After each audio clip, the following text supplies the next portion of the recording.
Hey guys, Repentant Conservative here. This is from today, and as you can see, this is on MSNBC.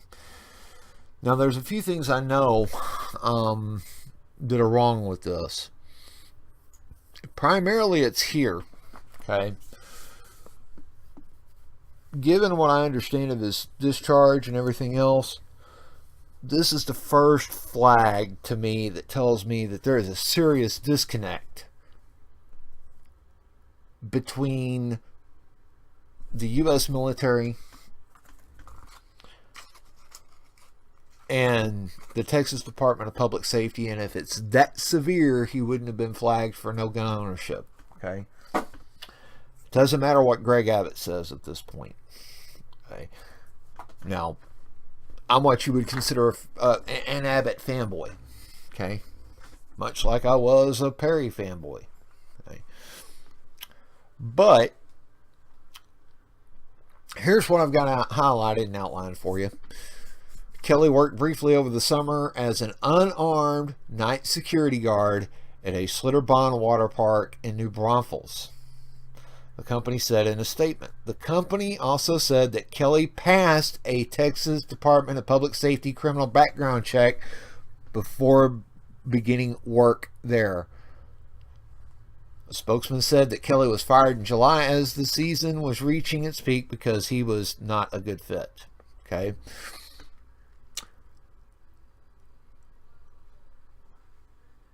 Now, stand by, let me transition this.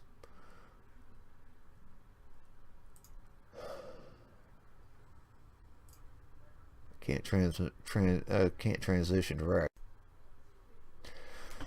Now, understand something. I've spent the better part of the last 17 years working in and away from private security.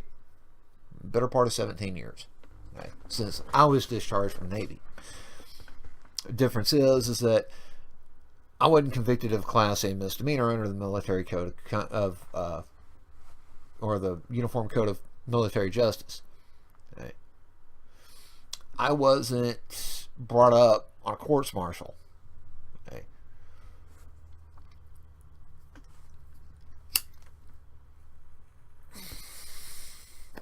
I've been to Article 15, commonly called Captain's Mask or non-judiciary punishment, mostly for Class C misdemeanors, basically speeding tickets and the like. Yeah, I kind of had a lead foot when I was in the Navy. Now, that's neither here nor there. Okay. Fact of the matter is that he was charged originally, from what I can detail, or from what I can get from the Air Force spokesman who gave the details about his conviction. He was charged with domestic battery and pled it down to assault. Okay. To serious assault, which is a Class A misdemeanor. Under the state of Texas, he shouldn't have even been working private security. So there's a serious disconnect there between the UCMJ and their justice system and the civilian world, especially when you're discharging from the military into the civilian world after a conviction like that. Now, for 10 years after the date of conviction, he wasn't supposed to even work private security. Maybe Greg Abbott's right. Maybe he shouldn't have been allowed a firearm. Okay, he definitely did not get what he sought, which was a Texas concealed handgun license, a CHL.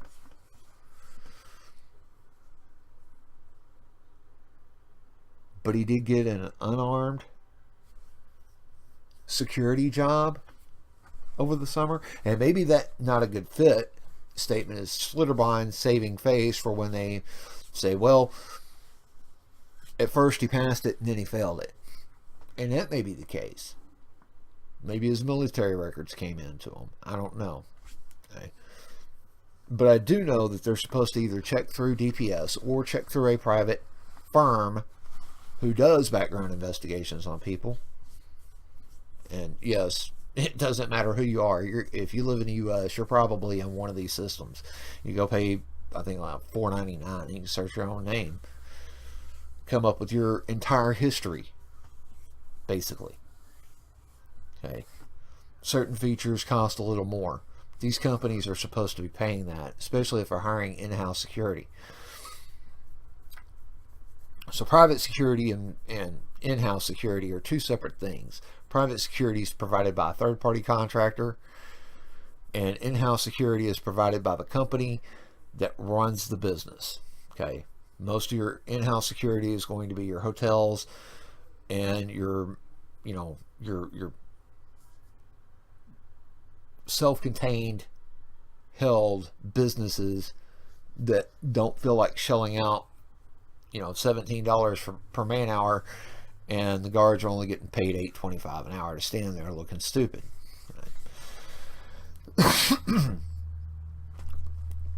On the same hand, you pay a third-party contractor that $17 an hour, and your guards aren't necessarily going to stand there and look stupid. Some of them are actually going to do their job, like me.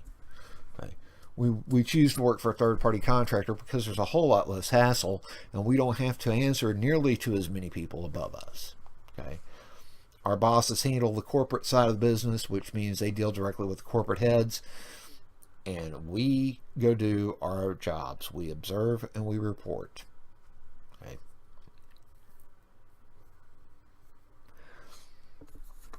Now again, I've done this in Texas for 17 years.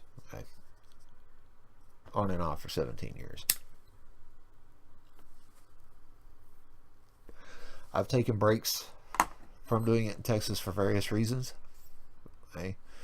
Some of it is that I was tired of not getting any sleep.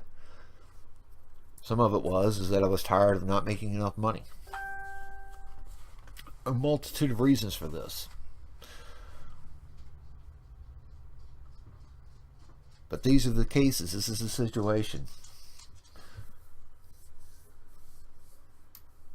My bitter half just walked by. Hi. My whole take on this is that there was a failure somewhere. Because he committed a Class A misdemeanor in the Air Force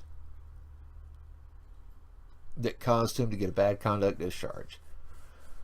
Now, I would like to see Texas and the occupational codes change. Okay?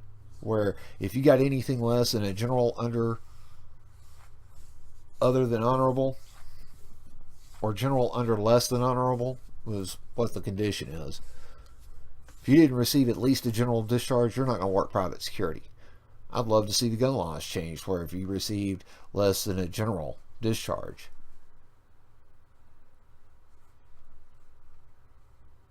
then you don't get a gun. Okay, but I know I'm going to run into strong resistance on that.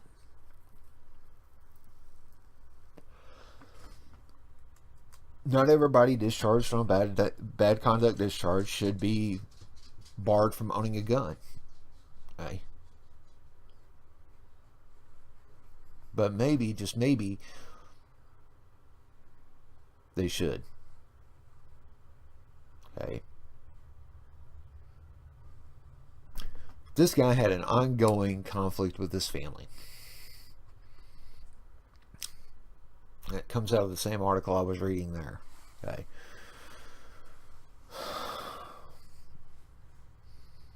And it's the title of it.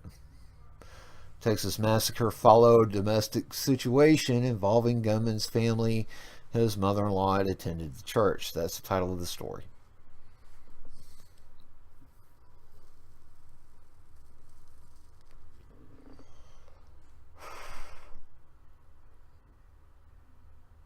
Again, I've already posted a statement about the trolls all over her Facebook page. You guys are sickening. But I've addressed you. I won't address you again.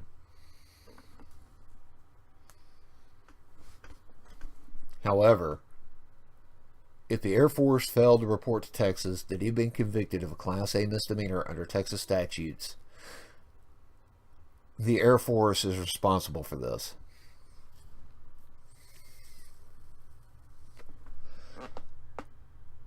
If the FBI failed to pick this up because the Air Force failed to forward this off, that he had been convicted of a domestic battery situation or of an assaultive situation involving a family member, the Air Force is culpable for this. whoever the officers in charge were of that courts martial proceedings, they need to be drawn on charges for dereliction of duty and fired. Dismissed. Dishonorable discharge. No ifs, ands, or buts. Don't let them retire if they got 20-year tenure. Don't let them retire. Dishonorable discharge, forfeiture of all military benefit. Because they failed in their duties to report this to civilian authorities.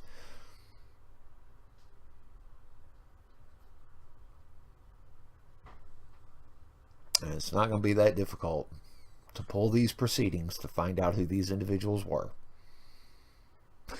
And if nothing else, they need to face the media scrutiny.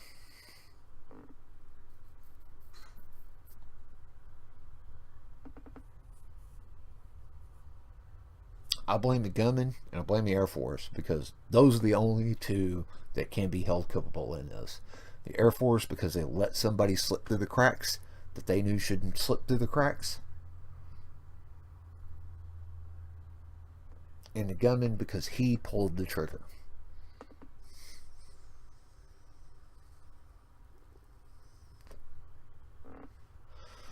We have a serious disconnect here. It needs to get fixed. Ladies and gentlemen, I'm Repentant Conservative. God bless. Stay safe. 73s. We'll see you down the log.